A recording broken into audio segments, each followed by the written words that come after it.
mysterious, beguiling, enigmatic. India is a land that is almost impossible to describe or define, though many have tried. American author Mark Twain said, "India is the cradle of the human race, the birthplace of human speech, the grandmother of legend, the great-grandmother of tradition." French academic Romain Rolland said that if there is one place on the face of the earth where all the dreams of living men have found a home from the earliest days, when man began to dream of his existence, it is India. India is said to be the birthplace of science, of mathematics, of medicine, and of all the world's major religions. Beautiful, transcendent, captivating, it seduces visitors with its colors, sights, and sounds. Once seen, it is never forgotten. It was and is a land of immense wealth and grinding poverty, of lasting harmony and pervasive conflict. It seems, paradoxically, to be eternally at peace with itself, yet in constant turmoil.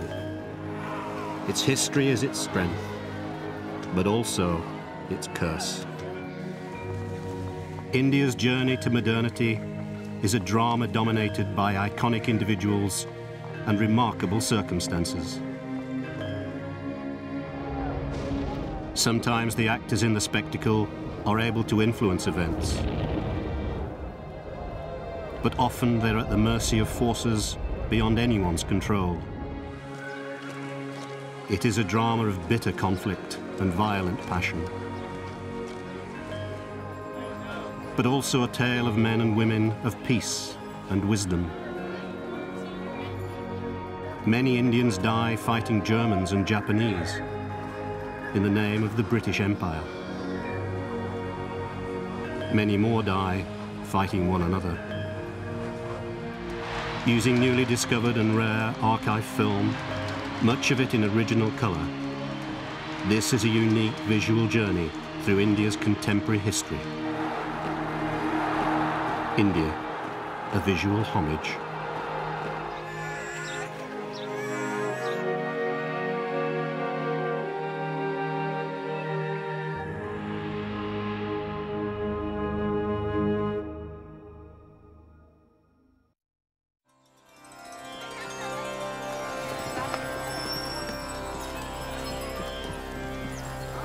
(1903). These are the earliest moving images ever taken in the subcontinent. Shot by American pioneer of cinematography Thomas Armat, they reveal a unique glimpse of a vast ancient land teeming with people. A land of many cultures, races, languages, and religions. Its traditions predate the civilizations of Greece and Rome. India is ruled by a small minority of Europeans, the British. They control a mighty empire, the greatest the world has ever seen. But like all conquerors, most of the British appear to be oblivious to the subtleties and sensitivities of the people they rule. When the British first came to India, they found a land still cast in the mold of the great Muslim Mughal Empire, which had ruled the subcontinent from the 16th century. Vijay Ramakrishnan, a civil servant in Madras in the 1930s. The British go up at our buildings in wonder, but seem to forget that we built them. They are our heritage. They make friends with our princes and many of them embrace Britishness.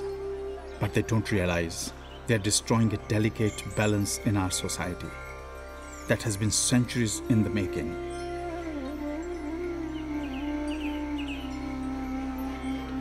Most significantly, Our Muslim community resents the changes. Once rulers here, their power has been undermined. That is ominous. The British want to create a Pax Britannicum, like the Roman peace in Europe of 2000 years ago. But they have brought to an end almost 500 years of relative peace under Mughal rule. I fear they may reap a whirlwind as a consequence.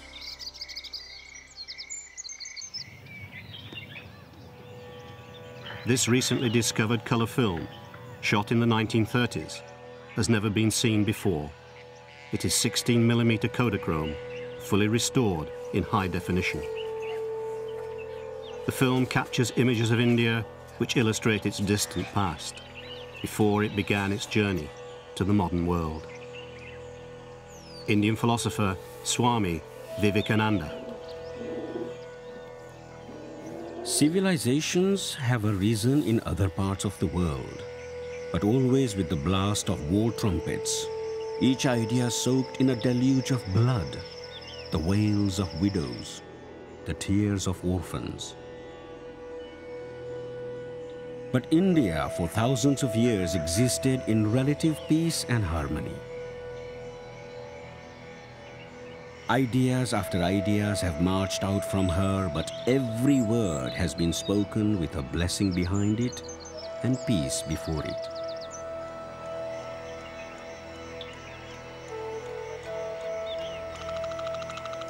The film captures India's astonishing history and diversity.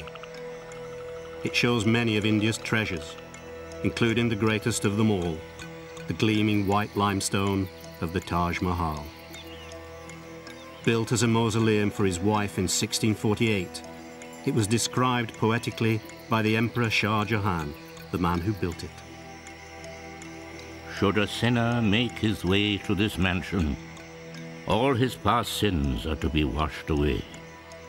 The sight of this mansion creates sorrowing sighs, and the sun and the moon shed tears from their eyes. In this world, this edifice has been made to display thereby the Creator's glory.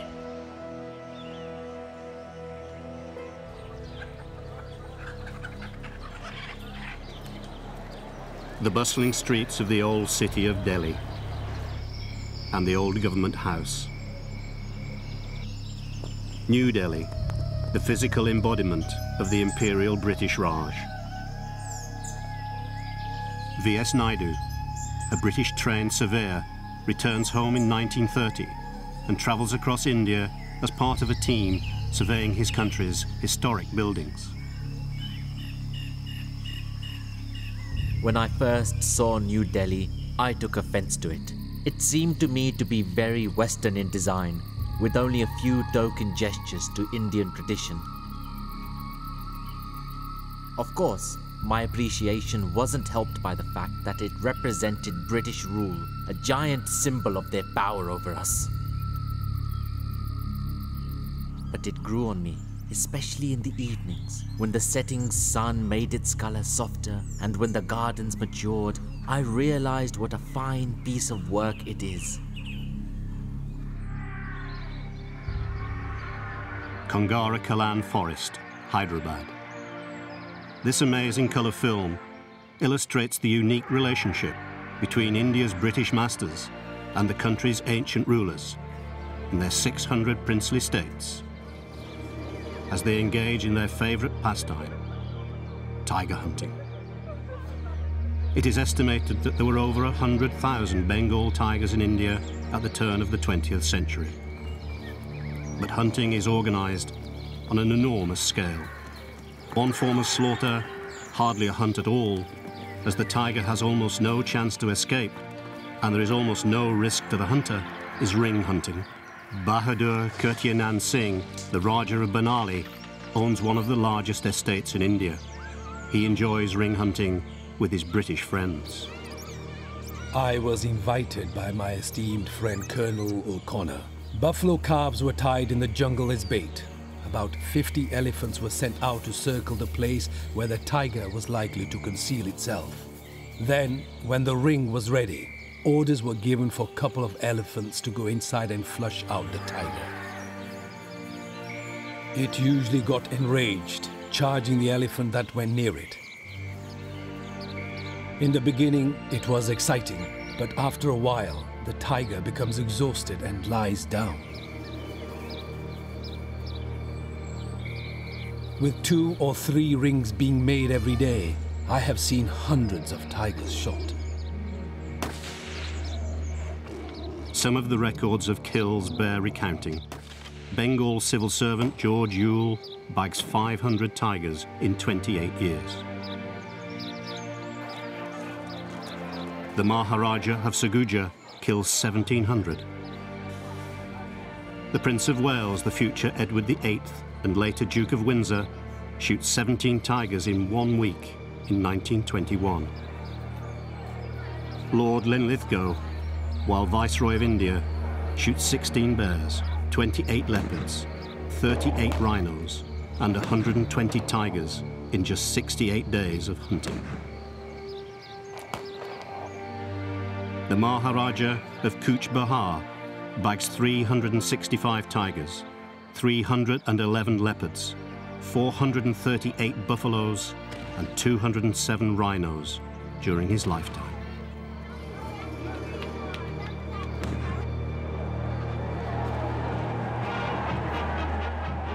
Lalgarh Palace, Bikaner, Rajasthan. More stunning images of Indian princely ceremony in all its magnificence. The scene is so reminiscent of India's glorious past, but it also emphasizes its many contradictions.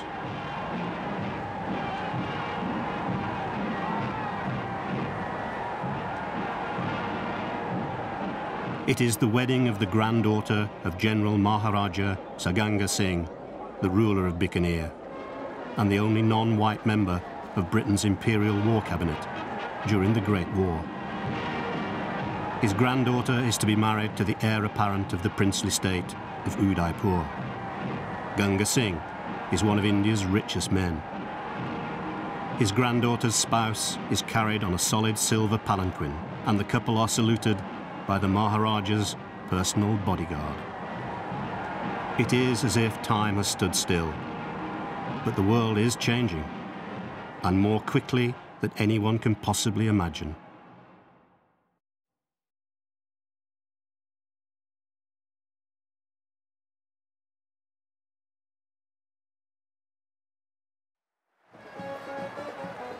The Delhi Durbar, 1903, only the second of its kind ever held. Orchestrated by Lord Curzon, Viceroy of India, it is a spectacular display of Britain's imperial pomp at the height of her power. These are images of a world long gone. Lord Kitchener supervises the display of military might. The massed ranks of the Indian Army parade in front of the Aga Khan, Maharajas and princes, and the Duke of Connaught, representing King Edward VII. V.S. Naidu reflects on the British rule he witnessed 100 years ago. I often smile at the British. They can be charming and benign, but they're also cunning and ruthless. Ever since the days of Robert Clive and the East India Company, they have been prepared to do lucrative deals to get their way. But if thwarted, will all too easily use force. When direct rule was imposed after the Great Rebellion of 1857 and their Raj began, they justified it by saying to themselves and to us that it was in our best interests. They were bringing civilization and peace and security. So now we have it. Imperial India, the jewel in the British crown. Will it ever change? Not, I suspect, in my lifetime.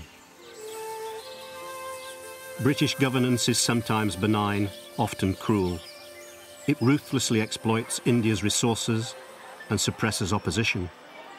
But it also transforms the country, economically and socially, and brings it into the modern world. It fosters a love affair between India and Britain that endures to this day. But in between comes hostility and tragedy.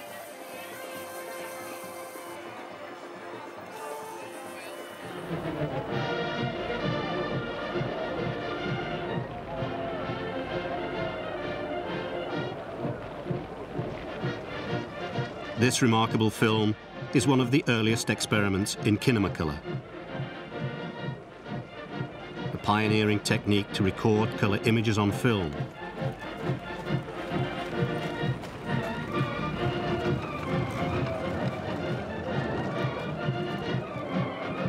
The film captures the third Delhi Durbar, December 1911, and the massed ranks of the Indian Army in all their martial grandeur and imperial pomp.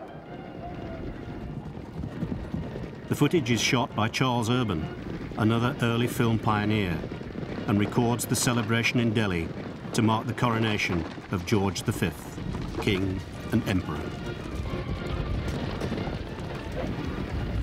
Only 2.5 years before the First World War, Britain's power has reached its zenith. With the huge fleets of her Royal Navy controlling the oceans of the world, Britannia really does rule the waves, and she does govern an empire upon which the sun never sets. The king travels to India with his queen, Mary, to be proclaimed as Emperor and Empress of India. All India's princes, noble families and dignitaries attend to pay homage to their imperial rulers.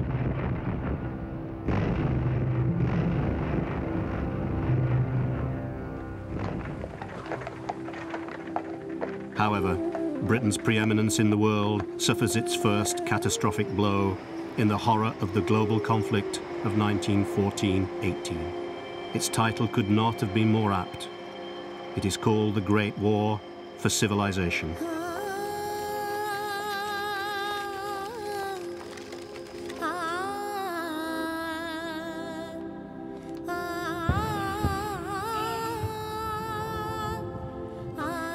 Fought between Europe's great powers, it soon engulfs the entire world in its carnage.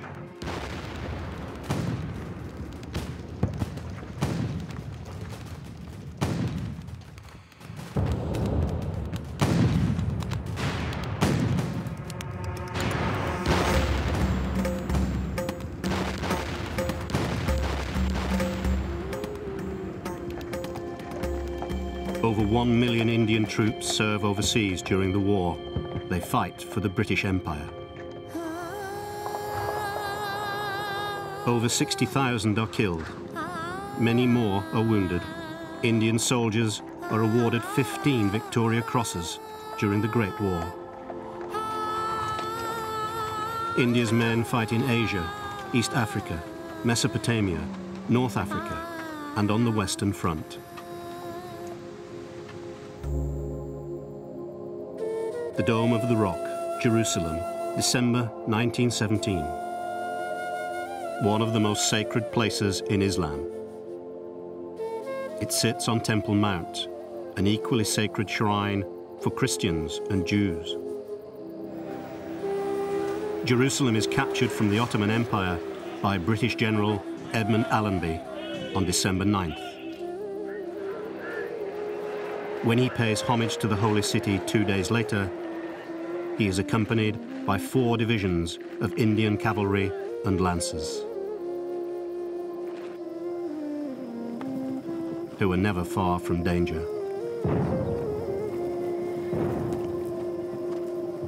Britain emerges victorious from the Great War.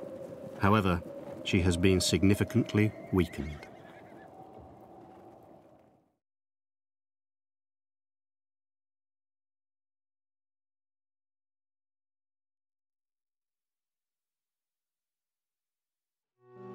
(1920s) Britain. Few realise that its great empire is in decline, content to enjoy the trappings of privilege and the traditions of an age that will soon be gone. Britain's working class is no longer prepared to accept the status quo. These unique images are captured by film pioneer Claude Fries Green. he uses a technique called biocolor to record them.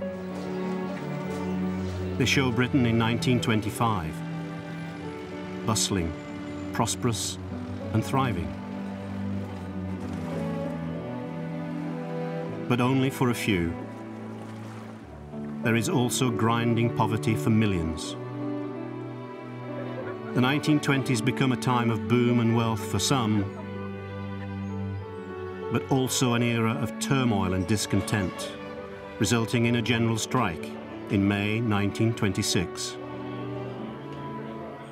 The general strike is a catastrophe and is broken within days as the power of the British elite, supported by a compliant middle class, keeps working class people where they have always been, on the poverty line.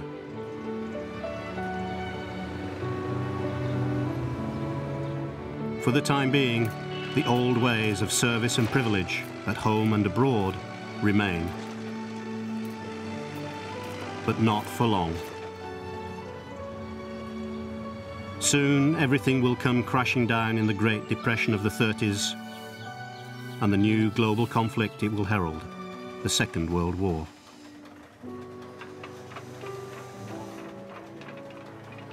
Britain's preeminence is already threatened by the growing power of its former colony, the United States.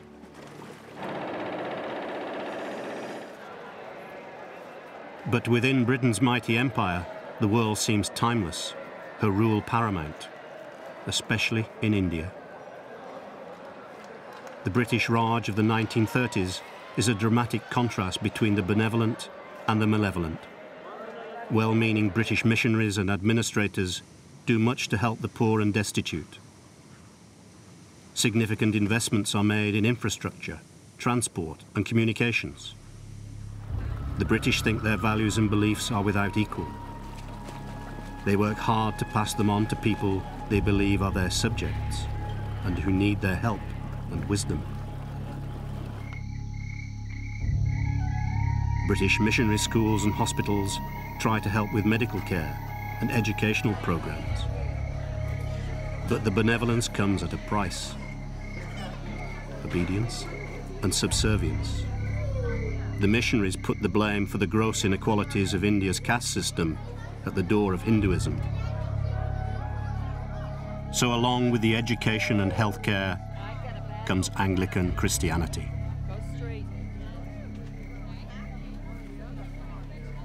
There is no doubting the sincerity of many missionaries, teachers, and colonial officials, but much of it is patronizing and pays little respect to Indian culture and tradition. Despite the worthiness of many, the British are foreign rulers. Many of them are far from benign and deal with opposition ruthlessly.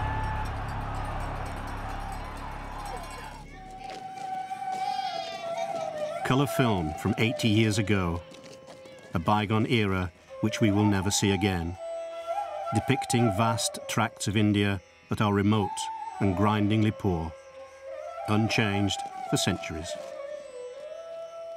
The Nilgiri Mountains of southwest India, part of the Western Ghats, a mountain range that runs almost the entire length of India's west coast. 8,000 feet high, one of India's most beautiful regions. V.S. Naidu. The Nilgiri is home to the Toda people, an ancient tribe who believe in polyandry. The women marry all the brothers of their chosen man and so have multiple husbands. The British must think that very strange. I don't think the British understand us at all. They think they do, but they have no idea. We have more poor people than anywhere else, but we also have more princes than the whole of Europe put together. Most of them with immense wealth. We are not all pankawalas. Sir Mirza Ismail, the Diwan, Prime Minister of Mysore. He writes to a friend in England in 1938. I am one of the fortunate ones, with an excellent education in a position of power and influence, but sometimes I despair. All but a few of the British still regard me as inferior, despite my status and accomplishments. Some of them who have lived here for a while will tell you they understand India. But they fail to realize that the India they describe is nothing more than a British invention and will not survive when they leave.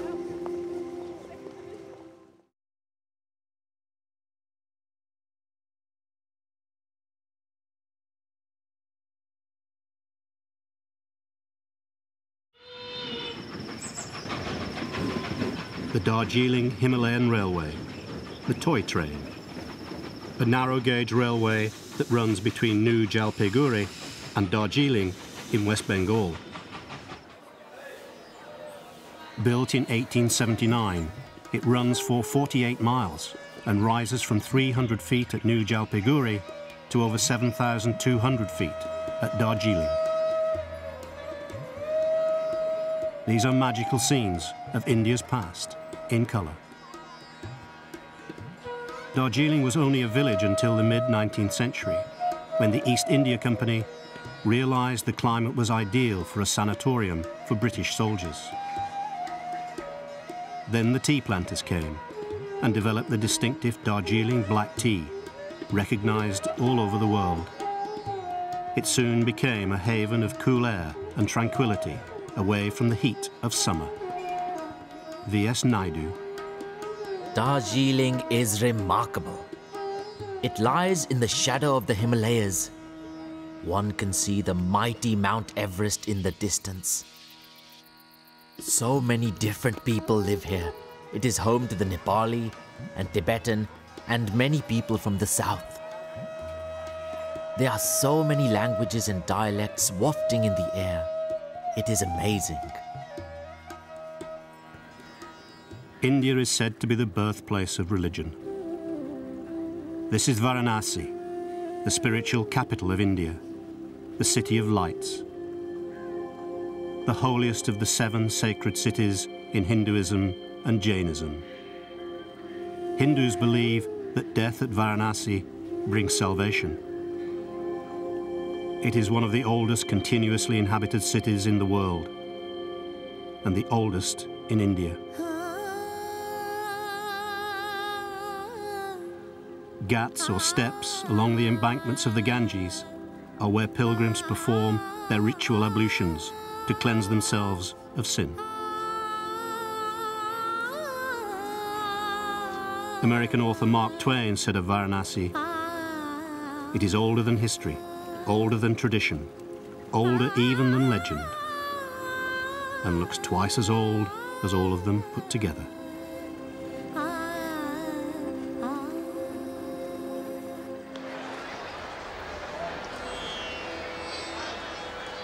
Despite the apparent supremacy of British rule during the 1930s, the Raj is beginning to be seen by many as nothing but a flimsy veneer. India begins to descend into turmoil.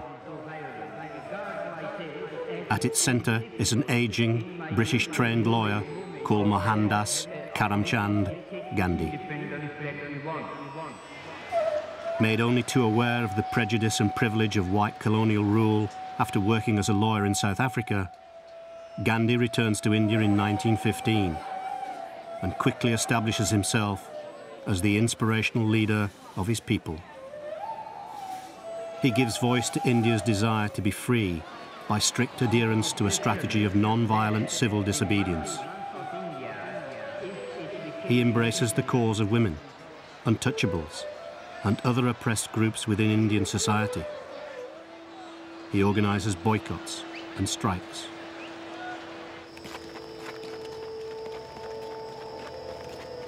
As thousands of Hindus undertake their pilgrimage along the headwaters of the sacred Ganges to the temple of Badrinath in the foothills of the Himalayas, Gandhi writes to Lord Irwin, India's Viceroy, March 1930.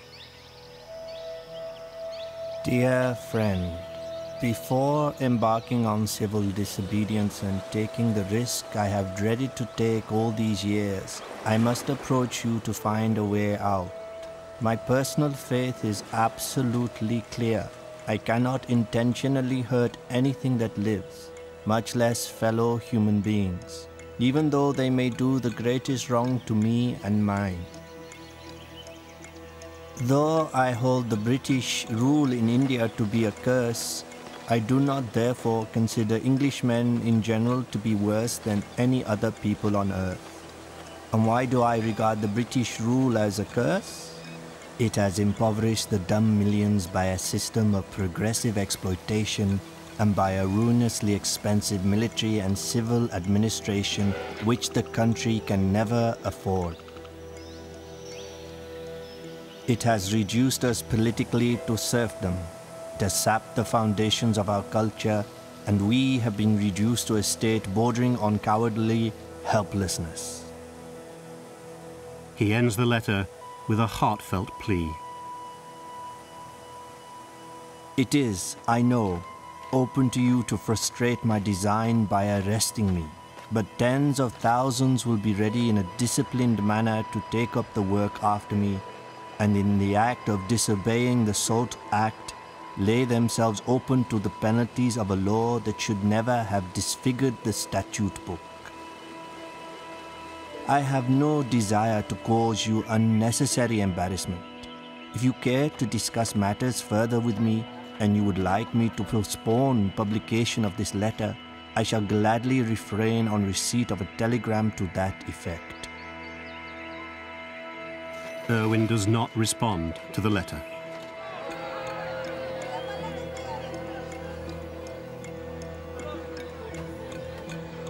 Salt, vital to the Indian diet, is heavily taxed. So Gandhi marches to the sea to collect salt, but refuses to pay the tax on it. Irwin orders Gandhi's arrest. He immediately goes on hunger strike. His nobility and courage inspire his people and infuriate the British. British politician Winston Churchill reveals the contempt in which he is held by the British elite when he says in February 1931, "It is nauseating to see Mr. Gandhi, a seditious Middle Temple lawyer of the type well known in the East, now posing as a fakir, striding half-naked up the steps of the viceregal palace to parley on equal terms with the representative of the King Emperor."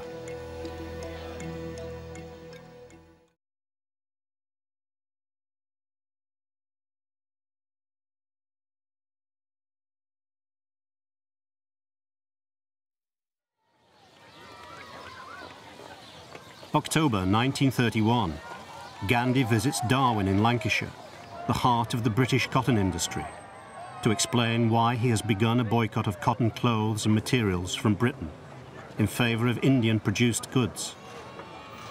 Despite Winston Churchill's insult and significant government propaganda, Gandhi endears himself to the British public.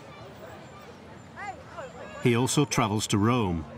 He is feted by Italy's Benito Mussolini and his fascist regime. While he is away, his followers gather in their thousands to pray for his safe return. He is their Mahatma, great soul, their inspirational leader, or simply Bapu, their father. This is Moradabad, 100 miles east of Delhi, 1932. It is home to many of India's Dalit community, the untouchables, at the bottom of the country's ancient caste system. Although the rigors of the system vary, in many cases, Dalits are segregated in their own villages, out of sight of other castes. They are not allowed to use the same wells as other people and are reduced to begging for water or travelling long distances to collect it from muddy pools. Any contact with those of a higher caste is forbidden. They do manual labour and most of the menial jobs, especially those thought to be impure, involving animals and human waste. Gandhi devotes himself to freeing them from their bonds. I do not want to be reborn, but if I have to be reborn, I should be born an untouchable, so that I may share their sorrows, sufferings, and the affronts leveled at them, in order that I may endeavor to free myself and them from that miserable condition. I therefore pray that if I should be born again, I should do so as an untouchable.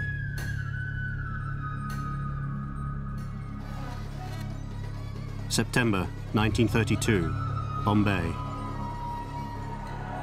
Friday prayers for the city's Muslim community. Thousands of worshippers pray for themselves and for India. Within minutes of them ending, violence breaks out in the city centre. Bombay has been in turmoil all year. The demonstrations against British rule are typical of what is happening all over India.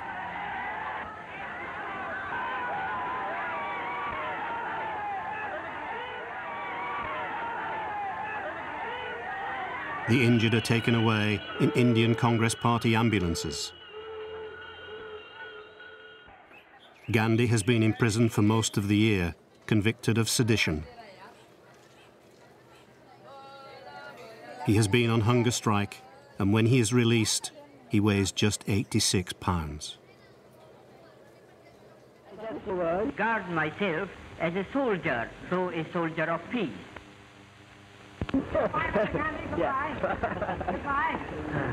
Would you say a few words for France, Mr. Gandhi? Only for France. I can call the French. That's right. What? Finish now. That's lovely. Huh? Goodbye.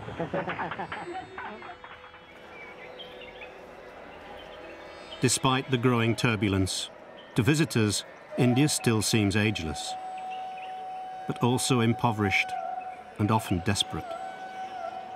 Gandhi is unequivocal about where the blame lies. India has become so poor that she has little power to resist famine.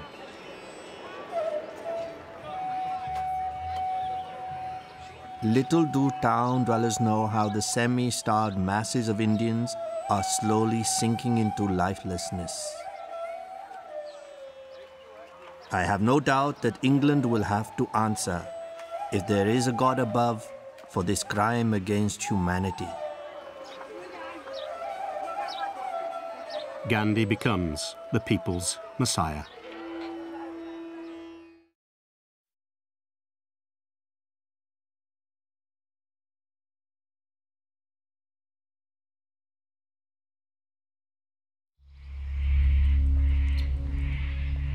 This is Allahabad, April 1937, the second oldest city in India.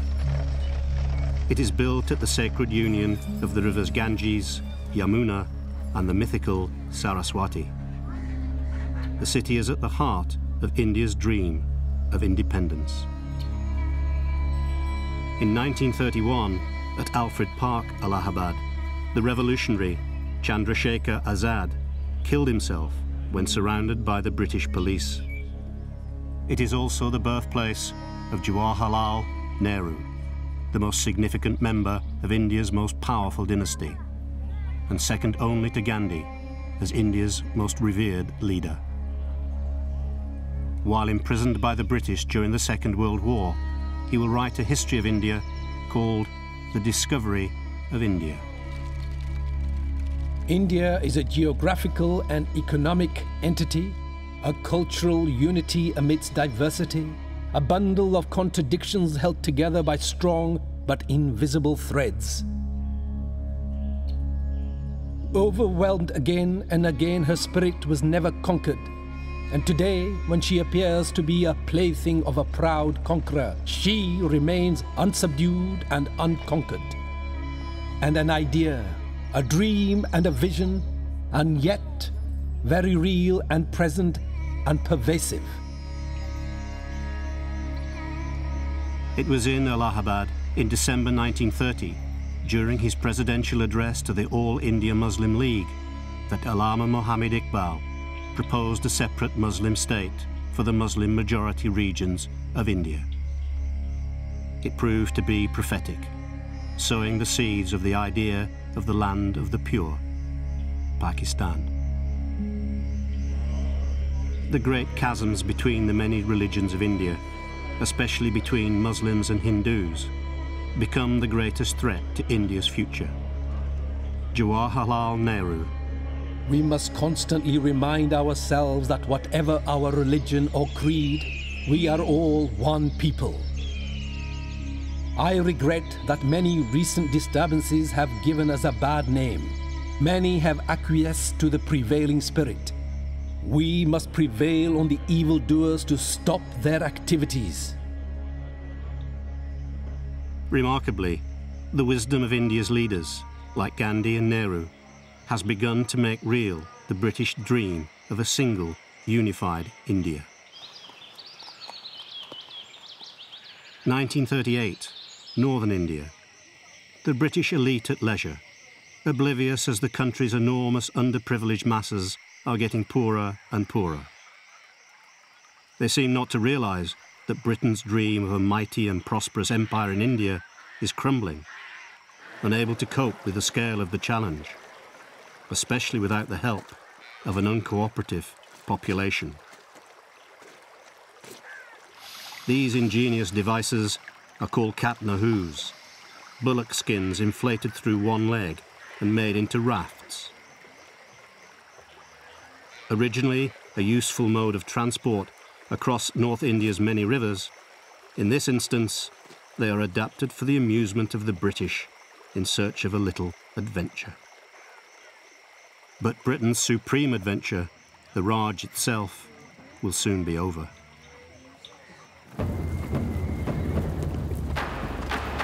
As the 1930s come to an end, India's future becomes more and more uncertain. It is not only challenged by internal threats, but also by the outside world. To the east, war is already in full swing in China, with its forces trying to contain the invading Japanese, who have imperial ambitions of their own and will soon be at the gates of India itself. In the west, India's British masters are bracing themselves for war in Europe. Dictators are strutting. Armies are marching. And weapons are being mass-produced. As the 1930s end, India and the rest of the world are on the brink of a global war. By the time it is over, more than 55 million people will be dead. The world will be a very different place. Britain's empire will collapse within 20 years, and India will be free at last to find its own place in the world.